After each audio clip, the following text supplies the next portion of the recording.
नमस्कार दोस्तों।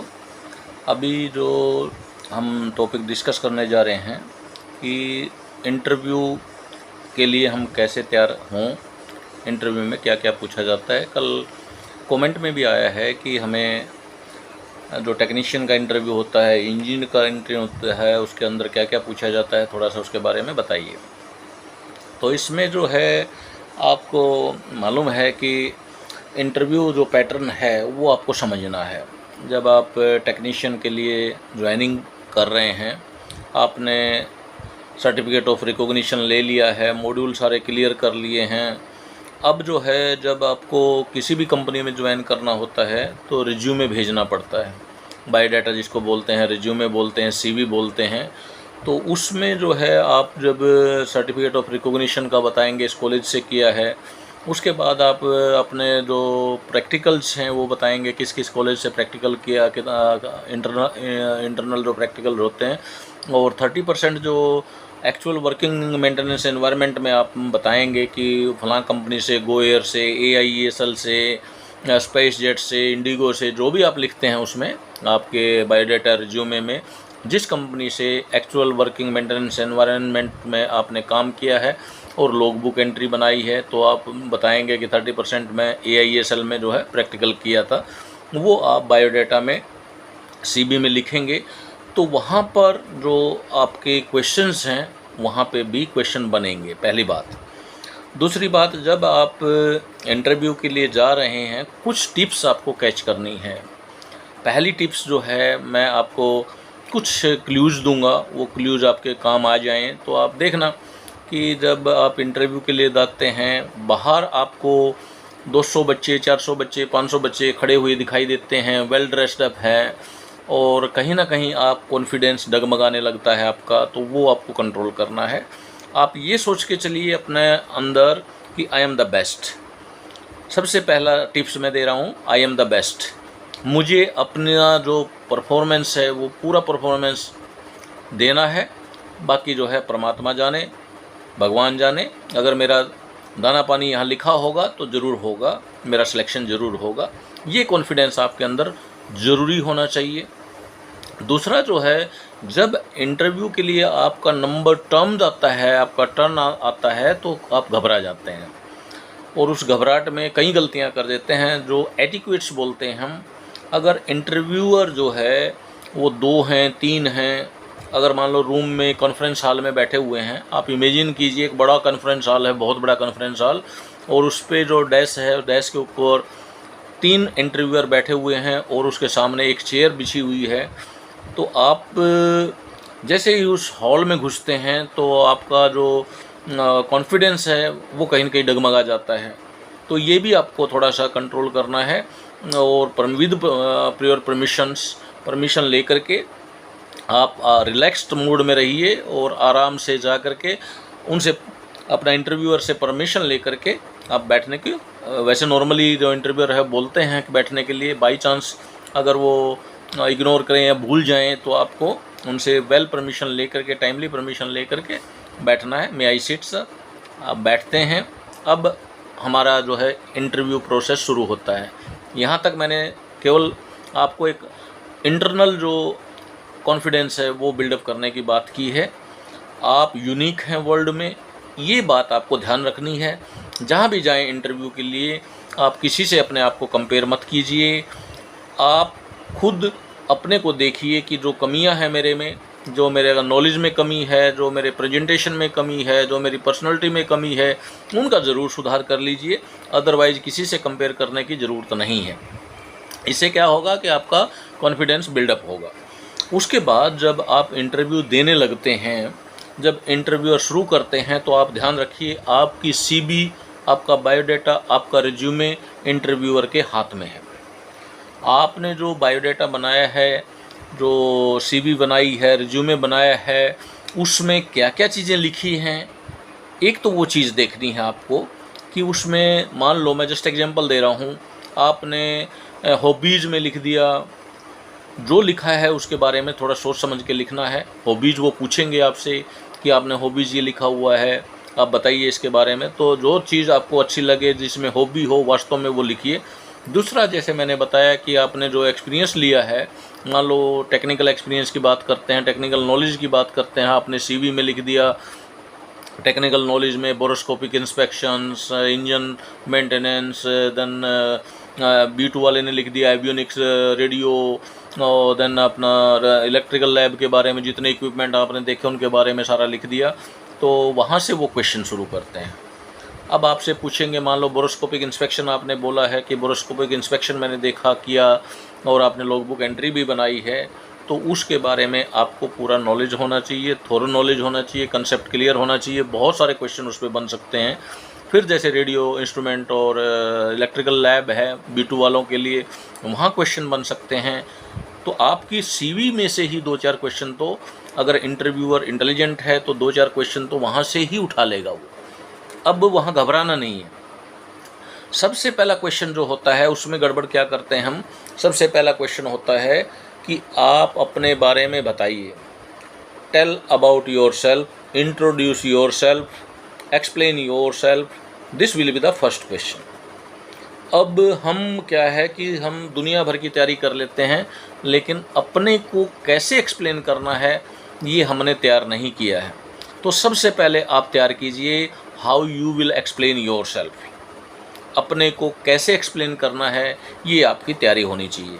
और आपको पता नहीं कितने इंटरव्यू फेस करने पड़ेंगे लाइफ में, हर जगह जो है आपको ये क्वेश्चन पूछा जाए, okay will start the interview now, introduce yourself, explain yourself, tell brief about yourself, there will so many questions like this. So you have to start from the initial about yourself. First dig out yourself before going for interview. आपको एक set data बनाना है अपने बारे में क्या क्या बोलना है। जैसे मान लो फॉर एग्जांपल, मेरा नाम ये है, मेरे फादर का नाम ये है, मेरी क्वालिफ़िकेशन ये है, मैंने 10th 12th कहाँ से की, B.Tech कहाँ से की, फिर मेरा एक्सपीरियंस क्या है, AME कॉलेज से मैंने क्या सीखा, क्या मेरी हॉबीज़ हैं। अगर इंटरव्यूअर बीच में नहीं टोकता है तो आपके पास मैटर होना चाहिए जब तक वो आपको अगला क्वेश्चन शूट ना करे। बच्चे को पूछा, okay introduce your self, sir I am so and so, I passed 10th from that college, 12th from that college, AME from that college, over. An interviewer is not interested to start the interview at that time, he will look to you. Further you have to explain. जब तक वो next question नहीं करता है, जब तक आपको अपने को एक्सप्लेन करना है, और एक्सप्लेन ब्यूटीफुली करना है। पहले अपने बारे में बताइए, अपना एजुकेशन बताइए, फिर अपनी हॉबीज़ बताइए, फिर थोड़ा सा अगर टाइम मिले तो फैमिली बैकग्राउंड, फिर थोड़ा सा एक्सपीरियंस मिले तो अपना एक्सपीरियंस लाइफ का वो ऐड कर सकते हैं, जब तक इंटरव्यूअर आपको नेक्स्ट क्वेश्चन शूट नहीं करता। नेक्स्ट बात मैं बताता हूँ कि जब आप इंटरव्यू के लिए बैठे हुए हैं, आपका फेस स्ट्रेसफुल नहीं होना चाहिए। नॉर्मली जो बच्चे आते हैं वो स्ट्रेसफुल दिखते हैं, और जब इंटरव्यू देने लगते हैं तो उनके फेस पे जो है वो झलक दिखाई दे जाती है इंटरव्यूअर को कि ये डरा हुआ है, ये प्रेशर में है, ये स्ट्रेस में है। और स्ट्रेस, अगर प्रेशर माइंड पे है, स्ट्रेस है, आपको इंटरव्यूअर के बारे में थोड़ा डर है इंटरव्यू का, तो आप देखेंगे कि आपके क्वेश्चन जो है, जो एक्सप्लेन करना चाहते थे उतना एक्सप्लेन नहीं कर पाएंगे। इसलिए मैं बोल रहा हूँ कि आप पहले अंदर से इंटरनल काम हो जाइए। अंदर जो है इंटरनल पीस ज़रूरी है हमें अपना कॉन्फिडेंस बिल्डअप करने के लिए। जिस गॉड को भी मानते हैं आप, अल्लाह को माने, गॉड को माने, परमात्मा माने, जो भी आप जिसको भी मानते हैं, 1 मिनट के लिए इंटरव्यू में जाने से पहले उसका ध्यान कीजिए और अंदर जो है अपने को फुल्ली रिलैक्स कीजिए। जब आप अंदर से फुल्ली रिलैक्स हो गए, उस पे विश्वास रखिए, वो शक्ति आपको मॉनिटर कर रही हैं। आप जिस लायक हैं, जिस लायक आप हैं और जिस कैरियर में आपका अच्छा है, वो ज़रूर आपको मिलेगा। अगर परमात्मा पे विश्वास करते हैं तो हमारा कर्म है अपनी प्रिपरेशन करना, अच्छे से अच्छे प्रिपरेशन करना, अपने इंटरव्यू की तैयारी करना और इंटरव्यू देना, ये हमारे हाथ में है। तो डरना किस बात का? सिलेक्शन कोई और कर रहा है, मैं सिलेक्शन अपना नहीं कर रहा हूँ, मैं अपना परफॉर्मेंस दे रहा हूँ। तो अगर स्ट्रेस की वजह से या मेरे प्रेशर की वजह से दिमाग के ऊपर, उसकी वजह से अगर मेरा परफॉर्मेंस डाउन होता है, तो मैं क्यों ना कोशिश करूं कि ना स्ट्रेस हो मेरे ऊपर, ना प्रेशर आए। 1 सेकंड का फियर होता है थोड़ा सा, वो चलता है, वो अच्छा भी है कि 2 सेकंड 4 सेकंड जैसे ही नए बंदे के सामने जाते हो, वो जस्ट आप काउंटरैक्ट कर सकते हो इस बात से कि मेरा परमात्मा देख रहा है, मैं अपना काम अच्छे से करूँगा, बाकी सिलेक्शन जो है वो इंटरव्यूअर का करना है। अगर उसको अच्छा लगता है तो दे विल सेलेक्ट मी। और जो मेरी शक्ति है, जिसको शक्ति को मैं मानता हूँ, परमात्मा अल्लाह जो भी है, अगर वो मेरे साथ है तो मुझे कोई डरने की ज़रूरत नहीं है। मैं इंटरव्यू में रिलैक्स होऊंगा और फेस एक्सप्रेशन जो है आपका, जो अपीलिंग होना चाहिए। मेरा कहने का मतलब, फेस के ऊपर स्ट्रेस नहीं दिखाना चाहिए, और वो अपील जो करता है फेस, वो अपीलिंग फेस होना चाहिए। Be truthful. नेक्स्ट पॉइंट क्या है? Be truthful. पहले जब आपने बायोडाटा बनाया, रिज्यूमे बनाया, सीवी बनाया, उसमें भी ट्रूथफुल होना चाहिए। अनवांटेड चीज़ें मत लिखिए, ज़्यादा मत लिखिए जिनके बारे में आपको आइडिया नहीं है। जो चीज़ आपको एक्चुअल में कंसेप्ट क्लियर है, बिल्कुल आपको आइडिया है उन चीज़ों का, वो लिखिए उसमें, ताकि अगर उसमें से क्वेश्चन पूछे तो वो भी। नेक्स्ट इंटरव्यूअर जब क्वेश्चन डालता है आपको ट्रूथफुल इस वे में रहना है कि आपको जितना आता है वो एक्सप्लेन कीजिए अच्छे से। और अगर इंटरव्यूअर कोई क्वेश्चन ऐसा करता है जो आपको बिल्कुल भी मालूम नहीं है, तो घुमाने की कोशिश मत कीजिए। ट्राई मत कीजिए कि इंटरव्यूअर को आप गलत बता के प्रभावित कर लेंगे, वो सारा जानता है। हाँ, ये है कि कुछ चीज़ों में कॉमन सेंस होती है। अगर कॉमन सेंस का क्वेश्चन है तो आप किसी तरह ट्राई कर सकते हैं उसको अटैम्प्ट करने की। लेकिन कोई सिस्टम रिलेटेड है, मान लो आपको कोई टेक्निकल चीज़ नहीं मालूम है, एग्जाम्पल के लिए मान लो आपसे पूछा व्हाट इज़ कंड्यूट्स, और आपने ये वर्ड बाई चांस माइंड से मिस है, आपने कभी सुना ही नहीं, तो इससे अच्छा आप गलत बताने के बजाय आप बोलिए sorry sir, I miss this words and I am not knowing this about this word. वो सबसे बेटर एक प्रेजेंटेशन होता है। जब आपको उस कंसेप्ट का, उस टेक्निकल चीज़ का नहीं मालूम है, तो सबसे पहले आप सॉरी बोल के एक्सक्यूज़ मांगिए कि सर सॉरी, मेरे को इस चीज़ का मालूम नहीं है। उसके बाद जो जनरल क्वेश्चंस आते हैं, जैसे क्वेश्चंस मैंने बताया कि आपके मान लो एज ए टेक्नीशियन आप ज्वाइन करना चाहते हैं, जूनियर टेक्नीशियन ज्वाइन करना चाहते हैं, तो आपसे उम्मीद क्या होती है? एक ऑर्गेनाइजेशन को होप क्या होती है जो एम्प्लॉय वो ले रहा है उससे? सबसे पहले आपका टेम्परामेंट जो है वो कंट्रोल्ड होना चाहिए। कई बार इंटरव्यूअर जानबूझ के आपको छेड़ेंगे, क्वेश्चंस आपने ठीक बताया है, उनका फेस एक्सप्रेशन अलग होगा ताकि आप थोड़ा सा हाइपर हो जाए, गुस्सा आ जाए आपको।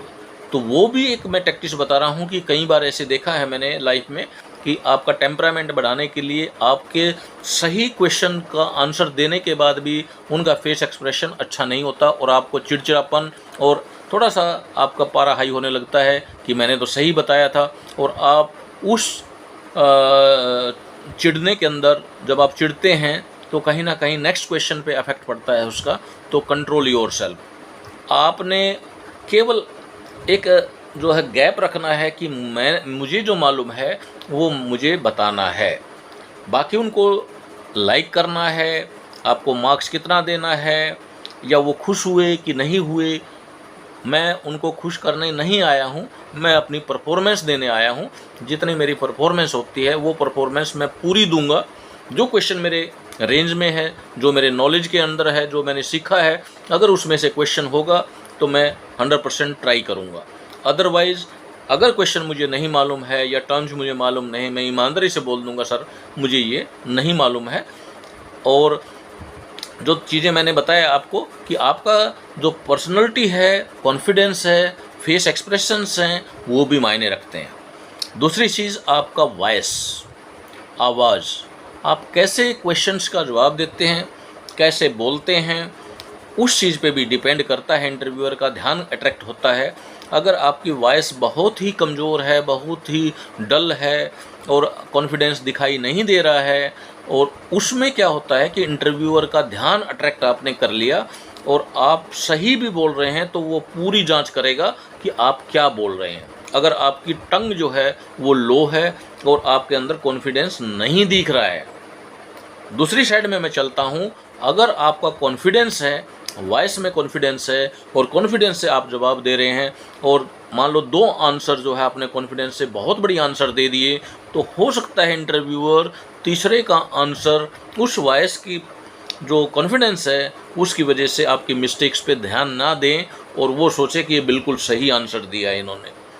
2 फैक्टर बताए मैंने। एक, वॉइस के अंदर कॉन्फिडेंस होना चाहिए। नॉलेज तो 100% है, ऐसा नहीं कि केवल वॉइस में कॉन्फिडेंस होना चाहिए, आपके पास जो है नॉलेज भी होना चाहिए। नॉलेज होने के बावजूद कई बच्चे क्या करते हैं, आपके पास बहुत सारा नॉलेज है लेकिन आपकी वॉइस का जो पिच है वो बहुत ही कम है, कॉन्फिडेंस उसके अंदर नहीं है, और आंसर देते हुए ऐसे पेश आ रहे हैं आपको जैसे मालूम नहीं है, तो उससे इंटरव्यूअर का ध्यान ज़्यादा आपकी तरफ जाएगा। तो उसमें आपको थोड़ा सा आप प्रैक्टिस कीजिए। आजकल तो आपके पास मोबाइल है, कैमरा है, आप रिकॉर्डिंग कर सकते हैं जैसे मैं कर रहा हूँ।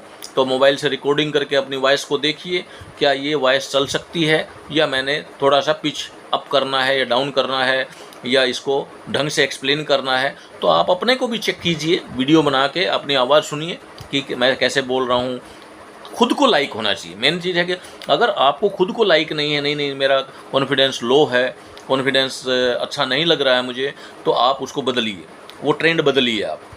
तो मेरा जो मेन था कि आप एक्सप्लेन कैसे कर रहे हैं, उसमें भी 2-3 फैक्टर मैंने बताए कि आपका कॉन्फिडेंस, आपकी वॉइस, ये चीज़ें भी काम करती है। फेस एक्सप्रेशन, 3 चीज़ मैंने बताई, face expression, your voice, your confidence. ये 3 चीज़ें मिलके आपको कहीं ना कहीं सक्सेस की तरफ ले जाएंगी ये चीज़ें। और आप किसी न किसी शक्ति पे विश्वास ज़रूर कीजिए। अपनी मेहनत पे तो विश्वास है ही, दूसरा कोई न कोई शक्ति है जो हमारा फ्यूचर डिसाइड करती है। जहाँ हमें जाना होता है, जहाँ हमें काम करना होता है, जो नसीब में होता है हमारे, वहाँ हम जाकर ज़रूर टिकते हैं और वहीं हम काम करते हैं। अब आते हैं सिस्टम वाइज। अब जो टेक्नीशियन है, मान लो एक मैकेनिकल टेक्नीशियन लेने जा रहा हूँ मैं, और मैंने और बच्चों को भी बताया था कि आप B1 हैं, B2 है, ये मैटर नहीं करता है। कोई भी ऑर्गेनाइजेशन स्टेट वे आपको B1 B2 लाइसेंस देने वाला नहीं है। वो आपको जस्ट कैट ए जो इंजीनियर्स हैं उस लेवल पे तैयार करके यूज करना चाहते हैं। मान लो आपने B1 मॉड्यूल किया हुआ है, B2 मॉड्यूल किया हुआ है, तो आपको वो क्या चाहते हैं कि आपको जहाज़ के बारे में एक सिस्टम वाइज मालूम होना चाहिए। दूसरा, जैसे ट्रांजिट इंस्पेक्शन कैसे करते हैं, ट्रांजिट इंस्पेक्शन में क्या क्या चेक करते हैं, उसके बाद एक्सटेंडेड ट्रांजिट है हमारा, लेओवर चेक है, चेक ए है, उसके बाद लाइन मेंटेनेंस के बारे में आप क्या जानते हैं, बेस मेंटेनेंस में अगर आपको हेल्प वो लेंगे बेस मेंटेनेंस में, डॉक्यूमेंटेशन में या मेंटेनेंस के अंदर, तो आपको टूल डिसिप्लिन आना चाहिए। टूल डिसिप्लिन के बारे में भी मैंने काफ़ी लोगों से डिस्कस किया था, बच्चों को बताया था कि टूल डिसिप्लिन में क्या क्या पूछा जाता है। मान लो एक स्टोर का डिसिप्लिन पूछ लेता है वो कि how you will explain the control of tools and equipment.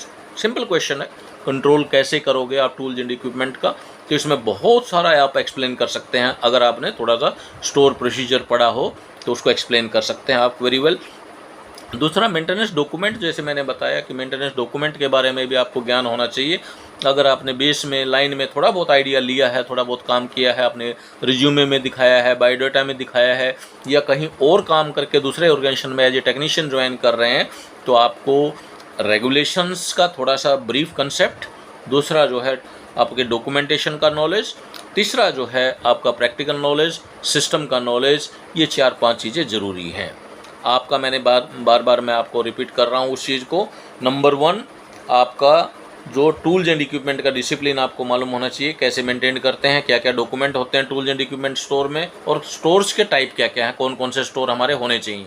Number 2, हमारे मेंटेनेंस में, लाइन में, बेस में, शॉप में कौन कौन से डॉक्यूमेंट यूज होते हैं मेंटेनेंस के लिए, जो जब हम CRS देते हैं उससे पहले और बाद में, वो कौन कौन से डॉक्यूमेंट हैं, वर्क पैकेज है हमारा और बाकी डॉक्यूमेंट है, वो आपको मालूम होना चाहिए कौन कौन से डॉक्यूमेंट यूज करते हैं। उसके बाद जो है हमारा मेंटेनेंस में जो सिस्टम्स हैं, सिस्टम के बारे में आपको कंसेप्ट क्लियर होना चाहिए। मान लो एयर कंडीशनिंग है, प्रेशराइजेशन है, हाइड्रोलिक है, देन ऑक्सीजन है, तो वो सिस्टम के बारे में आपको पूरा आइडिया होना चाहिए। इंटरव्यूअर जो है अगर आपको टेक्नीशियन के रूप में ले रहा है तो मेरे हिसाब से आधे घंटे से ज़्यादा आपका इंटरव्यू नहीं लेगा वो। अगर कोई इंटरव्यूअर ऐसा आ जाता है जो बहुत लंबा इंटरव्यू लेता है, तो उसमें वो किसी न किसी सिस्टम में आपको घुसा देगा और उस सिस्टम के बारे में पूरा कंसेप्ट आपका चेक करेगा। मैकेनिकल है मान लो आप, तो hydraulic system is the important system in the Airbus and Boeing aircraft. तो हाइड्रोलिक सिस्टम जो है वो सबसे इम्पोर्टेंट है मैकेनिकल साइड में, और मेनली जो है मेंटेनेंस जो हाइड्रोलिक सिस्टम जो हमें समझ में आना चाहिए, उसके कंपोनेंट कहाँ है, उसके 3 system blue green and yellow, कैसे उनका फिलिंग होता है, कैसे वो ऑपरेशन करते हैं, कौन कौन से इक्विपमेंट उनके ऊपर काम करते हैं, इमरजेंसी में कैसे काम लिया जाता है, रैट कैसे काम करता है, वो सारी चीज़ें आपको एक एक सिस्टम पकड़ के आपको बेसिक कंसेप्ट बिल्कुल कॉन्फिडेंस से क्लियर होना चाहिए। और दूसरी साइड में है मेन जो टॉपिक है वो हमारा इलेक्ट्रिकल सिस्टम है। आज मैं पूरा दिन बच्चों को प्रिपरेशन करवा रहा था इलेक्ट्रिकल सिस्टम की। अगर आपका इलेक्ट्रिकल सिस्टम थोरो है आप, तो इलेक्ट्रिकल सिस्टम में भी इंटरव्यूअर को खींच सकते हैं आप, बताते बताते इलेक्ट्रिकल के बारे में कुछ बताने लग जाएं, इंटरव्यूअर को अपनी तरफ खींच सकते हैं उसमें। दूसरा जो है आप सिस्टम वाइज इलेक्ट्रिकल सिस्टम है, रेडियो सिस्टम है, इंस्ट्रूमेंटेशन सिस्टम है, अगर B2 है तो आप, अगर B1 है इलेक्ट्रिकल मेन होना चाहिए, आपको थोरो होना चाहिए, you should be master of the electrical, क्योंकि आगे आने वाले फ्यूचर में B1 is full flash, he has to sign for minor rectification of electrical also, उसमें कोई एक्सक्यूज़ नहीं है। तो B1 वाले को इलेक्ट्रिकल का भी थोरो नॉलेज होना चाहिए। और दूसरा जो मैं बता रहा हूँ कि आपको अपने मैकेनिकल सिस्टम पकड़ने हैं। नंबर 1 मैं सिस्टम बता रहा हूँ आपको, जो आपको थोरो होने चाहिए, इलेक्ट्रिकल सिस्टम B1 के लिए, then hydraulic system, pressurization system, air conditioning system, ये सिस्टम तो engine system, engine indicating system, ये सिस्टम तो आपके होने ही चाहिए। इसके साथ में आपका सेफ्टी प्रिकॉशंस, जो मेन स्ट्रॉन्ग ग्राउंड बनता है, जो टेक्नीशियन आपको जब ले रहे हैं, तो वो system wise what are the safety precautions on that system. तो इंजन पे सेफ्टी क्या है, ग्राउंड रन में सेफ्टी क्या है, अप्रोचिंग में क्या है, टोइंग में, मार्शलिंग में क्या क्या आप सावधानियां रखेंगे, तो आपको सेफ्टीज प्रिकॉशंस का भी पता होना चाहिए। वो भी एक क्वेश्चंस हैं कि आप हर सिस्टम के सेफ्टीज के बारे में ज़रूर पढ़िए कि इसमें सेफ्टी क्या क्या है। While working on the aircraft क्या सेफ्टी है, while working on the engine क्या सेफ्टी है, while opening the door, closing the door, cockpit में काम करते समय क्या क्या जो प्रिकॉशंस हैं वो भी आपको ध्यान होना चाहिए। और एवियोनिक सिस्टम अगर आप B2 हैं, तो B2 में आपका कॉकपिट का थोरो नॉलेज होना चाहिए। जिस भी एयरक्राफ्ट पे आपने काम किया है उसका thorough, location of the switches, location of the system, location of the panels, वो सारी चीज़ें आप तैयार करके जाइए। और उसमें जो है एक अपीलिंग मैंने बताया कि आपके फेस अपील होना चाहिए, कॉन्फिडेंस दिखना चाहिए, खुश होने चाहिए आप, you should be happy when you are giving the interview. आप मुस्कुराइए, अगर मुस्कुराने की बात है तो मुस्कुराइए, उस तरह से आप अपने को प्रेजेंट कीजिए। He is very relaxed person. और अगर इंटरव्यूअर आपको जानबूझ के छेड़ना चाहता है, आपने सही आंसर दिया, वो जानबूझ के गलत बता रहा है, तो चुप हो जाइए। आपको कोई आंसर देने का अधिकार नहीं है वहाँ। आपने जितना आपको नॉलेज था वो आपने बता दिया। बताने के बाद अगर इंटरव्यूअर आपको छेड़ता है, नहीं नहीं नहीं ऐसा नहीं होता, ये ऐसे नहीं होता, नहीं होता, ऐसे नहीं होता, okay sir, no problem, okay sir, ठीक है। आपको एग्री होना है। अगर वो एक्स्ट्रा बता रहे हैं तो you have to be agree, yes sir, I was not knowing this thing, this is good thing you are telling me, I will learn this thing, this is good experience with you discussion, you have told me this thing. आपको agree होना है उनकी बात से, क्योंकि वो जानबूझ के छेड़ रहे हैं आपको, आपका पेशेंस चेक करने के लिए। एक दो क्वेश्चंस में साइकोलॉजिकल वो दबाव डालेंगे कि आपका ठीक होते हुए भी वो आपको गलत बताने की कोशिश करेंगे, ताकि आपका जो टेम्परामेंट है वो डिस्टर्ब हो जाए और आप अदर वे में कॉन्फिडेंस दिखाएं कि सर ने बिल्कुल ठीक है, मैंने बुक में देखा है, 100% ये ठीक है। उस तरह का कोई भी कार्रवाई आपकी तरफ से नहीं होनी चाहिए। आप अपना आंसर दीजिए, इंटरव्यूअर क्या बोलता है, क्या स्टेटमेंट देता है, उसके साथ एग्री हो जाइए, ओके सर। आपने सही आंसर भी दिया है, कई बार मैंने केसेस देखे हैं, अगर आपने सही आंसर भी दिया है उसके बाद भी इंटरव्यूअर रिजेक्ट मार सकता है उसको, नहीं this is wrong, you accept it, okay sir, I was knowing this much only, this should be your statement, sorry sir, if it is wrong, I was knowing this much only. If you are explaining, I will learn from you. You can explain me, and this is opportunity, good opportunity to me for learning. आपको interviewer के साथ agree होना है हर चीज़ के लिए, और अपने को बहुत ही रिलैक्स्ड मोड में रखना है। तो आप देखेंगे कि आप इंटरव्यू में ज़रूर पास होंगे। और कॉन्फिडेंस जो मैंने बताया कि 5-10 बच्चों का अगर आप कंपेयर करेंगे, तो अगर आपका सारे जो मैंने पॉइंट्स बताए हैं अगर वो वैलिड पॉइंट्स हैं और आपने अडॉप्ट किए हैं तो 100% आप बीट करेंगे लोगों को और आपका सिलेक्शन होगा। Best of luck. अगर कोई पॉइंट्स और डिस्कस करना है तो आप कमेंट में लिखिए, चैनल सब्सक्राइब कीजिए। वीडियो आपके पास आता है तो उसमें मेरा जो कमेंट्स आप देते हैं उससे मुझे लगता है कि आप इंटरेस्ट ले रहे हैं और मैं जो भी मेरा नॉलेज है, जो मेरी मर्यादा है, लिमिटेशन है एक, उसके अंदर में जितना मेरा ज्ञान है मैं आपको ज़रूर बताऊंगा कि आपको क्या क्या करना है, कैसे तैयारी करनी है। वो सारी चीज़ें मैं आपको बताने के लिए तैयार हूँ। अगर आप मेरे को बोलेंगे तो ऑफलाइन कहीं भी आकर के जहाँ भी आप बोलेंगे तो वो जो चीज़ें मैंने सीखा है, जो मैं थोड़ा बहुत ज्ञान है मेरा, वो मैं आपको बताने की कोशिश करूँगा। बाकी आप कमेंट में लिखिए, कमेंट में बताइए मेरे को वीडियो कैसी लगी, और वीडियो कैसे बनाऊँ, किस टॉपिक पे बनाऊँ, क्या चाहिए आपको। तो एक बच्चे का कमेंट आया था कि सर इंटरव्यू में कैसे ध्यान रखें इंटरव्यू में, तो वो थोड़ा सा मैंने आपको बताया है। धन्यवाद। Best of luck. You will be selected. Thank you.